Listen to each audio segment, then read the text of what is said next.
Çfarë pune do bësh tani që dole? Nuk e di. Nuk e di. Nuk di. Këto janë senator personal, pse i merr? Kanë të tjera. Nuk ja dhuro ata. Ose po vakit kthehem prapë, ku ta dish. Të blej gjithmonë? Atëherë kjo do thotë që nuk është bërë mësim. Si? Nuk është bërë mësim burgu. Si burgu mësim, çdo më thon fjala mësim. Atëherë për të mos ardhur më këtu. A bën vaki njeriu të mësohet, të mos mbijetoj? Këtë, e llogarit ti? Pikë që pari jemi rob të Zotit që do të jetojmë. Pastaj jemi rob të ligjit. Nëse neve nuk zgjidhim problemet kryesore të jetesës, njeriu çfarë do bëj? Mirë, ndoshta një pjesë të burgosurve realisht e ndjen frymën e lirisë, disa të tjerë mund të jenë skeptikë edhe ndoshta për shkak të rrethanave, vështirësive të cilat mund të krijojnë në jetën e tyre për të mos u përshtatur sërish me komunitetin, ndoshta burgu nuk ka qenë ambienti më i mirë për riabilitimin, mund të shohin skepticizma, mund të shohin të vështirë jetesën, si zotëria Mbrapa, i cili tha që edhe mund të kthehet pra sërish në burg. Megjithatë, ne duhet të diskutojmë çik 541 të cilët përfituan nga kjo amnisti Karanja, se të kanë thirrur disa herë zhllima, më duket sot kërkoj shumë ndjes, po diskutimi shumë interaktiv, edhe ti në mes nuk e se nga të kthesh kohën, pas kam punuar unë domethënë. Po zhllima, mra goja me ty, e kupton se edhe i vështirë kështu si i ftuar tek diskutimi. Zhllima vërtet më shumë, shan më shumë. Kërkoj ndjes për këtë. Tani ky përfitim tas që evidenton problemin më shumë me zë më të lartë. Ka volumin më të lartë, se pi dhe vezë mjes. Si duket, 541 të dënuar, të cilët përfituan nga amnistia penale, duhet i bërë sa i vlen le të themi këtyre të burgosurve? Për mendimin tim kjo është një amnisti gjysmake, mund të them më shpak. Kjo është një amnisti vetëm me emrin ka tillë.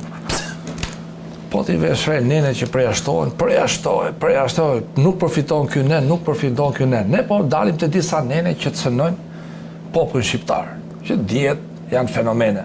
Personat që janë kap me 1 gram drogë, i ke alarm burg, nuk kanë dalë ata. Nuk kanë dalë, përfitojnë vetëm 1 vit ulje të dënimi. Pra vetëm 1 vit ulje të dënimi nuk ka asnjë kuptim. Vetë fjala përfitojnë, përfitimi është në 2 pjesë. E para që lirohesh, sepse përfitim ai kryesor është që lirohesh nga burgu, merr senet personale siç ishte ky zotëria, doli dhe ikën del në rrugë. Tjerët kanë ul 1 vit dënimin me burgim që për mua nuk është amnisti siç duhet. Ne siç dhe ligji i zonave të mbrojtura, janë ligje që bëhen shkele shko, janë ligje që bëhen nga jo profesionistë ose nga ata që nuk ja duan të mirën në vendin tonë. Konkretisht janë disa nene ose disa që të flasim konkretisht që të mos flasim. Ka i nen, nuk përfajtojnë ata persona që i shmagen. Por ti ke këta persona në kërkim, ke persona që kanë ikë refugjat jashtë territorit të Republikës Shqipërisë. Pse të mos i zërrosh ti këta? Ka pasur një shërbim prove, ka ikur jashtë, nuk për shkaqe objektive, sepse njerëzit do mbjetojnë. Çfarë do hanë? Do hanë bar? Se kështu i do hanë bar. Ka bërë një diçka, ke një dënim 3 vjet e poshtë, nuk është mon kërkim, nuk del në sistemin e kërkimit, pavarësisht se është Shqipëri, ti e amniston këtë dënim. Jo je shmangur, jo si e shmangur. Përjashtimet e neneve, neni 283, thash te droga, te kultivimet, që janë problematika për shqiptarët. Mendoj që dënimi i vdhën dhe i vuajtur për këta persona që janë sot në burg, ka dhënë efektin qëllimi dënimit, sepse qëllimi dënimit nuk është ndëshkimi, por është rehabilitimi, por na rezulton ndryshe. Ne në Shqipëri po na rezulton gjithmonë ndryshe dhe gjithmonë ndryshe. Ndëshkimi i personit, futja në burg në mënyrë të pajustifikuar dhe kjo vetë dhe të amnistia. Çka na vë dyshimi që reforma ndërsi dhe shumë ndërhyrje në legjislacionin penal është bërë që shqiptarët futen në burg. Janë sa të para burgosur, janë gjithsesi 10 burgosur, janë mbi 6000. Ti kanë përfituar 500 dhe janë liru shumë më pak se 500. Kjo tregon mungesën e seriozitetit të shtetit shqiptar, mungesën e seriozitetit të atyre që bëjnë ligje, që edhe kur është votuar kjo, amnisti duhet ta bënin më të thjeshtë. Amnistia po duket sigurisht që amnistia në thelb është falje, fal. Në thelb është falje, po s'fal. Përjashtohet kjo dhe kjo, pun fare çan ngjelet si puna e saj, ngjelet kokoshi një thel. Është një thel kush do dali. Duhet të ishte më më e gjerë, 3 vjet e poshtë persona të liroshë, me preshti mund të ketë kufizime që mund preshto, jam dakord, po aty i ketë gjithë nene i ketë kufizime. Neni 4 kriteret ndaluese i kemi me kufizim. Dhe këto nene që janë problematika për popullin shqiptar, këto nuk i kanë ashtu fare. Pra nuk ka mungesë serioziteti, profesionistët si dhe ligjit për që ligjet bëhen nga jo profesionist. Po ndodhe, kemi regres nga vitin në vit. Pra teknika legislative 1 dhe qëllimi i ligjit thotë udhiqet nga shkaqe humane, po vetëm shkaqe humane. Ke çuna për 1 gram drogë në burg apo atë? Pse s'të mos ta lirosh? Pse të mos ta lirosh? Çat keqe ka? S'ka asit keqe. Personat, thash dhe tjerë që janë në kërkim mund të keni vit dënim. Ai thotë, jo, do ti je shmagur, ai mund të ketë shkaqe ndryshme, nuk e di dënimin fare. I futi të shujt me miru pafshim. Pra, duhet profesionistët të marrin fatet e vendit në dorë. Dhe në çdo sektor, qoftë në ekonomi, qoftë në drejtësi, qoftë në industri këtu, po vetë që nuk bëjnë gjëra siç duan. Dhe kjo vetëm amnisti nuk është. Kjo është një si mund të them, një qethje maja flokësh, mund të them, ose për mua shkot. Pra nuk është amnisti. E qartë. Duhet të ishte më agresive, duhet liroshin personat nga burgu, të pse jo të përgjysmoje numrit i burgosurve. Faktikisht është një Florian Provati i cili u dënuar për vrasjen e dikujt cilën ai dyshonte që kishte vrarë Tiatin, 8 vite burg vuajtur lirua. Ka përshtypjen është ka qenë pastruesja në shtëpinë e Alda Klosit, Rozeta Dobi, i cili u akuzuar për vjedhjen e një shumë parash aty diku tek 500.000 euro dhe kjo zonja ka përfituar. Ishte edhe një mësuese tjetër e cila kanë përshtypjen u akuzuar për vrasjen e motrës së saj, e cila ishte organizuar e alkoolizuar. Janë shumë pak në raport me popullin, me burgosën e çunave të ri, e ke burgjet plot. Pra kjo ti nuk e boi gjë tjetër vetë se, do thonë, ishte një tendencë me ul burgjit dhe pra nuk e ke arritur që, pra je i dështuar, që këtu je i dështuar. Për mua është kjo amnisti me këto kritere ndaluese është një dështim. Më mirë mos e shimbo fare, kot s'ka si vlerë. Se i vit ai e bën i vit. Pa iko. Maron viti. Faleminderit Karanxha. Si e vlerëson zhllima këtë? Si amnisti? Përfituan ato që do duhet përfitoni realisht? Amnistia është një akt turpi kur bëhet nga pushteti i Edi Ramës, i cili nuk ka dhënë atë që duhet të japet, çfarë pikërisht asistencën për krajen e atyre njerëzve të cilët dalin nga burgu dhe duhet tani të riintegrohen në shoqëri. Pra, nga njëra anë unë të fal çfarë ke bërë nga ligjet që unë kam normuar që ti ke shkelur, dhe nga ana tjetër të nxjerr nga burgu dhe të lej në mëshirë të fatit.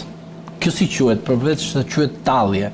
Mund të më thotë dikush t'i vendosim në një epitet tjetër apo në një gjë që të kuptojnë edhe qytetarët shqiptar?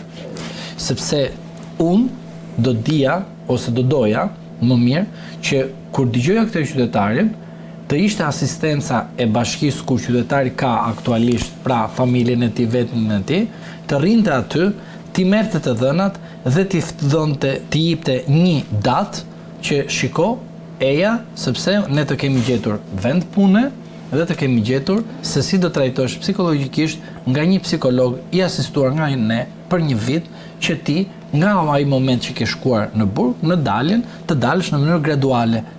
Pra, kështu faktohet amnistia. Nuk është amnistia, shkojmë ne nxjerrim nga burgu këta dhe mbaroi edhe u kënaqëm.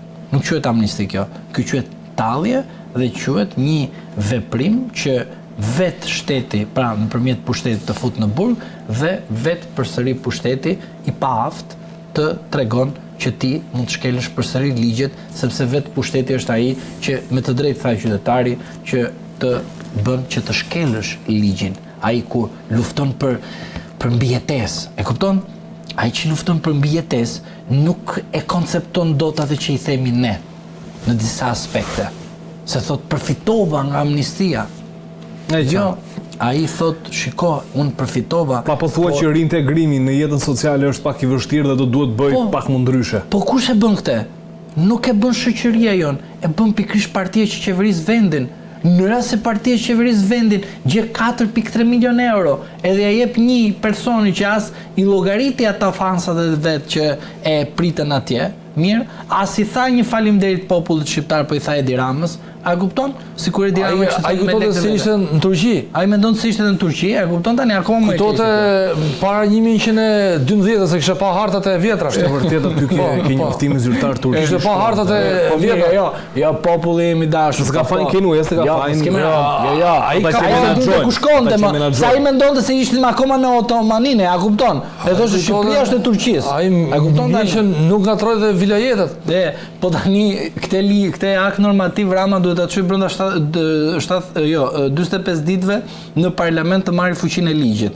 Tani duhet kemi parasysh është futur botuar në fleturën zyrtare ai. Ajo duhet brenda 45 ditëve Rama do ta marrë se ka fuqinë e ligjit. Po dëgjoj tani kush është tani gjithë sekreti këtu. Kur sa se fundin se korrik? Po, duhet ta çoj. Tani e vërtetë është kjo. Do ta çoj tek parlamenti shqiptar apo te parlamenti turk Karanja? Këtu mund të parlamenti shqiptar dhe të njoftoj Keni Westin që shiko ke gabuar kur ke thonë është Turqi, je referu para 1112-s dhe të korrigjoj gabimin. Siç bëjë Andi mund të thoshte zhllima. Kështu që ta njoftoj që nuk është zhllima, por është Karanja. Mirë, më lejoni të bëj dhe pyetjen e fundit.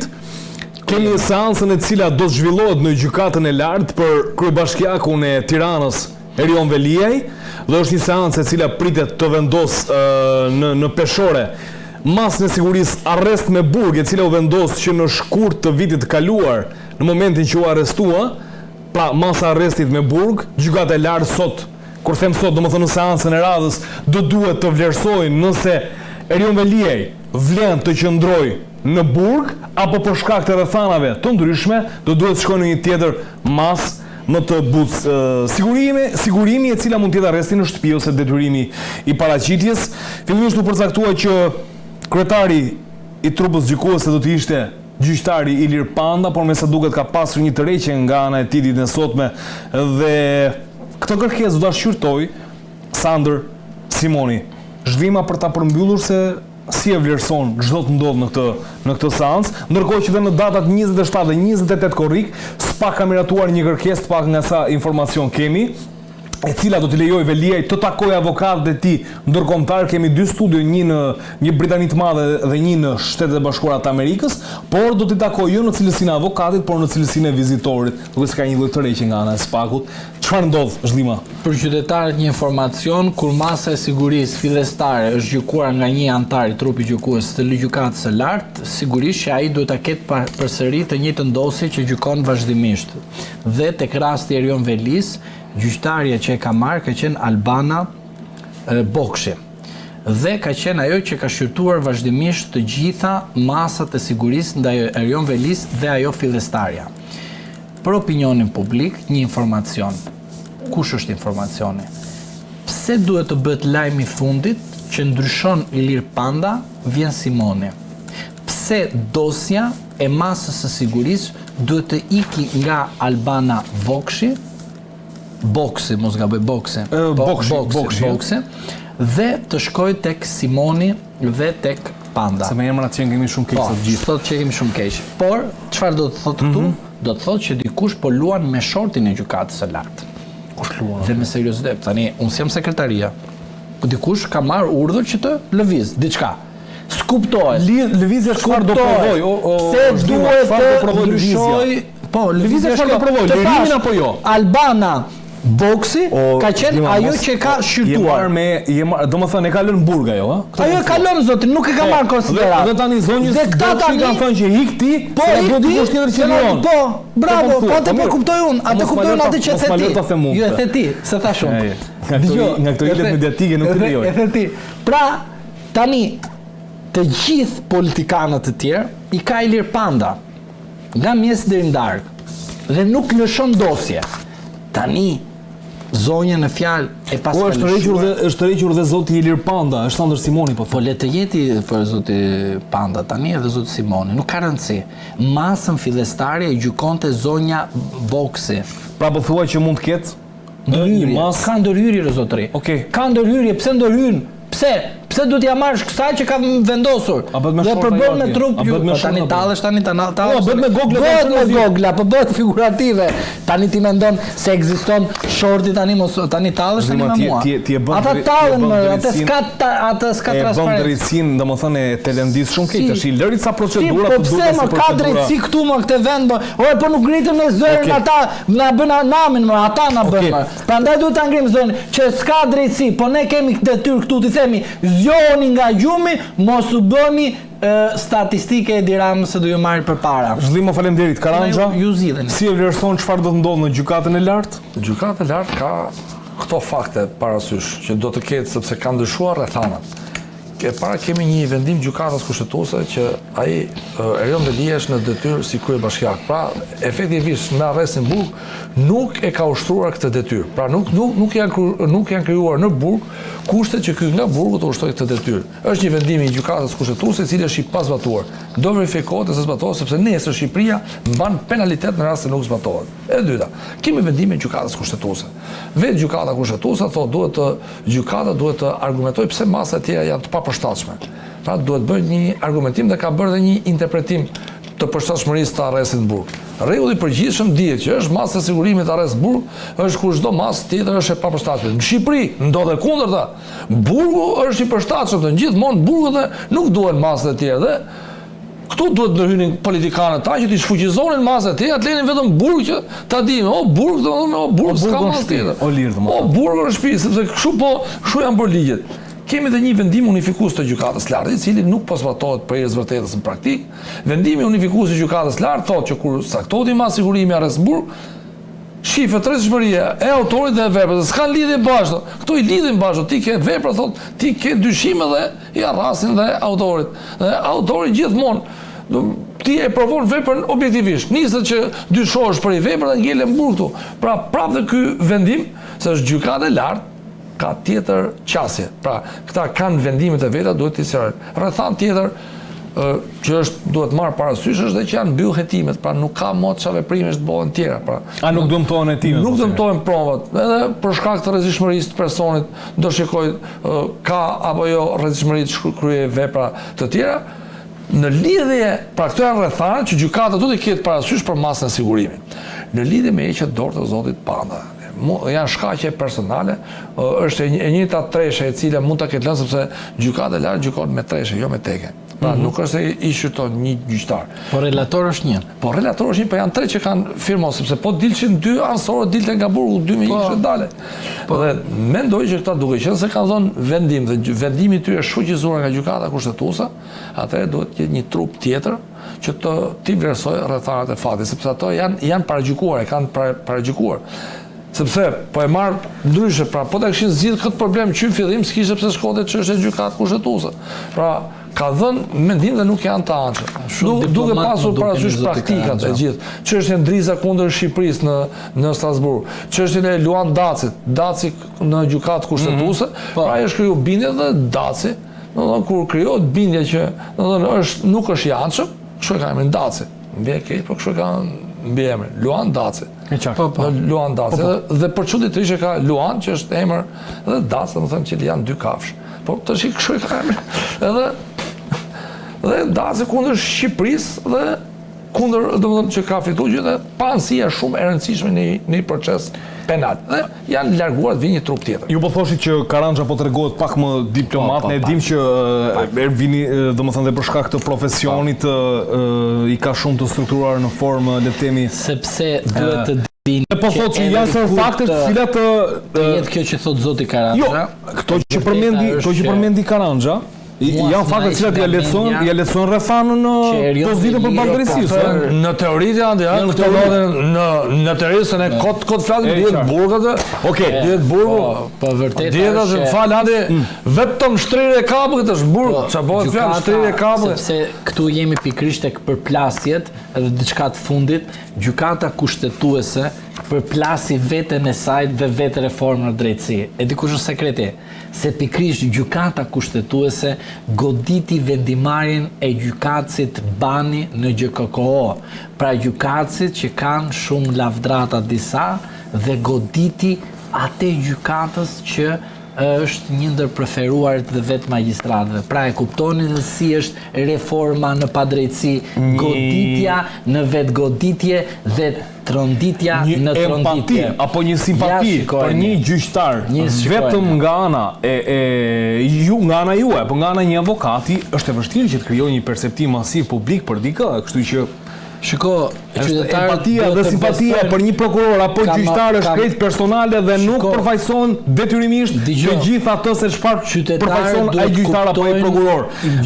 Qytetari kur nuk është përballur me padrejtësinë e këtyre magjistratëve, më dëgjoj, mund të paragjykoj kur unë i ftoj larg qoftë, po i ftoj ejani me mua dhe përballemi me këta magjistrat. Aty do të kuptosh se tjetër është ta provosh dhe tjetër është të dëgjosh.